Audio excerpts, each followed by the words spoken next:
இந்த வீடியோல நான் எப்படி சிங்கப்பூர் போறதுக்காக மேனிஃபெஸ்ட் பண்ணேன். அது எப்படி நடந்துச்சு? என்னோட மேனிஃபெஸ்டேஷன் எப்படி சக்சஸ் ஆச்சு? அப்படிங்கிறது தான் சொல்லப் போறேன். உங்களுக்கு எந்த வகையிலயாவது இது கண்டிப்பா யூஸ்ஃபுல்லா இருக்கும்னு நம்புறேன். நீங்க ஒரு வேளை லைஃப்ல ரொம்ப டவுனா இருந்தீங்க அப்படின்னா, இந்த மாதிரியான மேனிஃபெஸ்டேஷன் மெத்தட ஃபாலோ பண்ணி பாருங்க. கண்டிப்பா நடந்தே தீரும். இதுக்கு முன்னாடியே நான் எப்படி மேனிஃபெஸ்ட் பண்ணி கார் வாங்குனேன் அப்படிங்கிறத டீட்டெயிலா போட்டிருப்பேன். சேம் மெத்தட்ல தான் வந்து மேனிஃபெஸ்டேஷன் பண்ணி நான் சிங்கப்பூரும் போனேன். இப்ப அந்த கதைய தான் வந்து சொல்லப் போறேன். 2019ல என் ஹஸ்பண்டுக்கு வந்து மலேசியா போறதுக்காக ஒரு சான்ஸ் கிடைச்சது ஆஃபீஸ் மூலியமா. என்னையும் வந்து கூப்ட்டு போறேன் அப்படின்னு சொல்லி சொன்னாரு. ஆனா என்கிட்ட பாஸ்போர்ட் கிடையாது. அவர்கிட்ட பாஸ்போர்ட் இருக்கு. அப்ப நான் என்ன பண்ணேன் அப்படின்னா, ஊருக்கு போயி பாஸ்போர்ட் எடுக்கலான்னு சொல்லிட்டு பாஸ்போர்ட் அப்ளை பண்றதுக்காக போறேன்.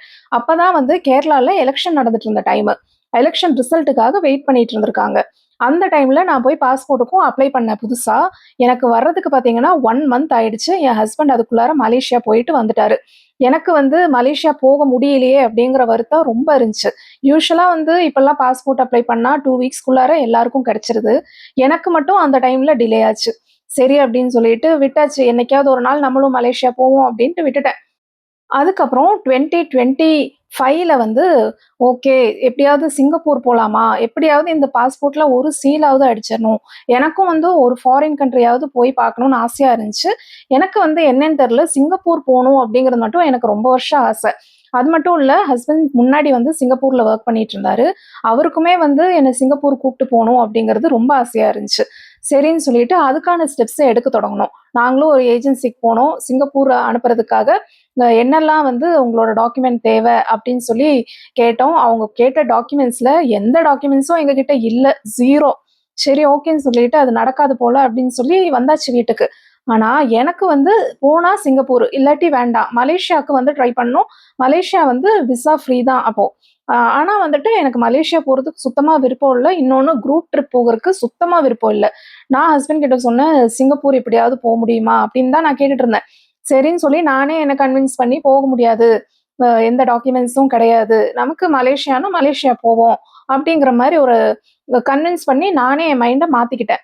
எனக்கு வந்து ஒரு ஹேபிட் இருக்கு. டெய்லி மார்னிங் எந்திரிச்சு எப்படியாவது மெடிடேஷன் பண்ணிருவேன். ஜர்னலும் வந்து எழுதுவேன். அந்த மாதிரி எனக்கு என்னென்ன விஷஸ் இருக்கோ, அதெல்லாம் எழுதுறக்கு ஒரு சின்ன நோட்டும் வச்சிருக்கேன். அதுல வந்து நான் ஆகஸ்ட் மந்த் சிங்கப்பூர் போவேன், போயிட்டேன். அந்த சிங்கப்பூர்ல எந்தெந்த இடத்துக்கு போனேன், அந்த இடத்தோட பேரு, அங்க போய் எப்படியெல்லாம் வந்து ஃபோட்டோ எடுத்தோம், எப்படியெல்லாம் வந்து என்ஜாய் பண்ணோம், எவ்ளோ ஸ்மூத்தா அந்த ட்ரிப் போச்சு, ஃப்ளைட்ல போம்போது எப்படி இருந்தோம், எவ்ளோ என்ஜாய் பண்ணோம் அப்படிங்கிறதெல்லாம் வந்து எழுதிட்டே இருந்த ஒரு ஸ்டோரி மாதிரி.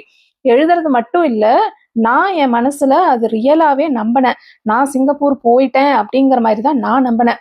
ஆனா, யூனிவர்ஸ் என்ன பண்ணுச்சு அப்படின்னா, என் ஹஸ்பண்ட் மூலமா எனக்கு வந்து சிங்கப்பூர் போறதுக்கான ஆப்பர்ச்சுனிட்டி கிடைச்சிருச்சு. அது எப்படி அப்படின்னா, ரொம்ப வருஷமா கான்டாக்ட்டே இல்லாம நான் சொன்னேன் இல்லையா, ஹஸ்பண்ட் வந்து சிங்கப்பூர்ல வொர்க் பண்ணிட்டு இருந்தாருன்னு சொல்லிட்டு, அது வந்து ஒரு 2008 அந்த டைம்ல தான் வொர்க் பண்ணிட்டு இருந்தாரு. அவரு கூட ஸ்கூல்ல படிச்ச அவரோட ஃப்ரெண்ட் கூட அப்ப கான்டாக்ட் இருந்துச்சு. ஆனா, இந்த இடைப்பட்ட வருஷத்துல ஒரு கிட்டத்தட்ட ஒரு 15 இயர்ஸ் மேல வந்து அந்த ஃப்ரெண்ட் கூட அவருக்கு எந்த கான்டாக்டும் இல்ல. கான்டாக்ட் மிஸ் ஆயிடுச்சு. திடீர்னு ஒரு நாள் அவர் ஃப்ரெண்ட்ஸ் கேங்ல யாராவது சிங்கப்பூர்ல இருக்கிறவங்க இருக்காங்களா? அப்படின்னு சொல்லி கேட்டப்போ, கரெக்ட்டா ஒருத்தர் வந்து ஞாபகம் வந்தாரு. அவரோட நம்பரும் வந்து கிடைச்சது. அதுக்கப்புறம் இவரு கால் பண்ணி, இந்த மாரி சிங்கப்பூருக்கு விசா எடுத்து தர முடியுமா? அப்படின்னு சொல்லி கேட்டிருக்காங்க. யூசுவலா சிங்கப்பூர் போறது அவ்ளோ ஈஸி கிடையாது. அங்க இருக்கிறவங்க நம்மள கூட்டிட்டு போணும் அப்படின்னா, அவங்களுக்கும் அது ரிஸ்க் தான். அவங்க வந்து ஃபேமிலி மெம்பர்ஸ் எல்லாம் கூட்டிட்டு போயிருக்காங்க. சரி ஓகே. நான் வந்து அப்ளை பண்றேன். கிடைக்குமா இல்லையான்னு எனக்கு தெரியாது. ஆனா நான் அப்ளை பண்றேன்னு சொல்லி, அவரும் அப்ளை பண்ணிட்டாரு. எல்லாமே வந்து ப்ராப்பரா ரெஜிஸ்டர் ஆயி, எங்களுக்கு வந்து சிங்கப்பூர் போறதுக்கான விசா வந்து அப்ரூவல் ஆயிருச்சு. ஃபைனலா அந்த மேனிஃபெஸ்டேஷன் நடந்து முடியறப்போ, நமக்கு எவ்ளோ சந்தோஷம் இருக்கும். அத விட ஒரு பல மடங்கு சந்தோஷம் தான் வந்து எனக்கு சிங்கப்பூர் போயி, நான் எந்தெந்த இடத்துல நின்னு ஃபோட்டோ எடுப்பேன்னு சொல்லி கற்பனை பண்ணனோ, அந்த இடத்துக்கெல்லாம் போயி ஃபோட்டோஸ் எடுத்தேன். இன்னுமே வந்து எங்களுக்கு காஸ்ட் கம்மி தான் ஆச்சு.